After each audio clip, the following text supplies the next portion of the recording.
সম্মানিত শেরপুরবাসী, আমরা একটি কথা স্পষ্ট করে বলে দিতে চাই, আজকে যেই কারণে আমরা মাঠে নেমেছি, আজকে আমরা বর্তমান সরকারকে যেভাবে পেয়েছি, আমাদের কাছে মনে হচ্ছে আমরা হীরক রাজার দেশে বসবাস করছি। এই সরকার নিজেকে এমন পর্যায়ে নিয়ে গিয়েছে, এই সরকার মনে করেছে তারা মেজরিটি পাওয়ার কারণে আজকে যা ইচ্ছা তারা এই দেশে তাই করতে পারবে, এই স্বপ্ন তারা দেখছে।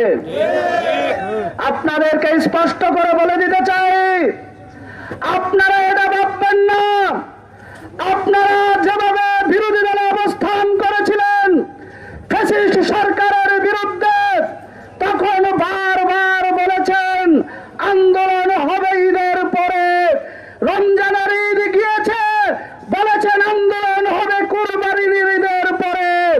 এই কথা বলে বলে আপনারা আর আন্দোলন করতে পারেন নাই। আপনাদেরকে স্পষ্ট করে বলে দিতে চাই, আজকের 11 দলীয় জোট ঈদের পরের আন্দোলন ঘোষণা দিবে না।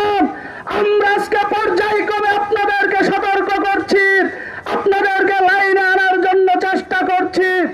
যদি সহজভাবে লাইনে না আসেন, আমরা ঈদের পর কোন আন্দোলন ঘোষণা দিব না, একদিন একটা ঘোষণা দিব, সেটা বাস্তবায়ন করব। তাই স্পষ্ট করে বলে দিতে চাই, সময় থাকতে হুঁশ ফিরে নিয়ে আসুন, সময় থাকতে সঠিক পথে ফিরে আসুন। 70% জনতার রায়ের সম্মান করুন। যেভাবেই হোক সরকার গঠন করেছেন, সেখানে অনেক প্রশ্ন রয়েছে।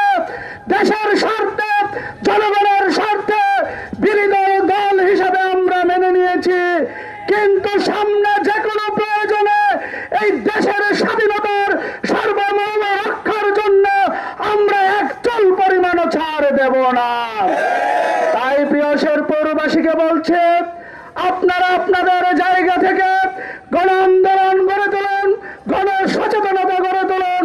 এই সরকারের বিরুদ্ধে তাদের নানান কর্ম, যেটি তারা দেশবাসীর বিরুদ্ধে অবস্থান করছে, জনগণের বিরুদ্ধে নিয়ে গিয়েছে, সেখান থেকে ফিরে আসার জন্য আমরা সরকারকে উদারত আহ্বান জানাচ্ছি।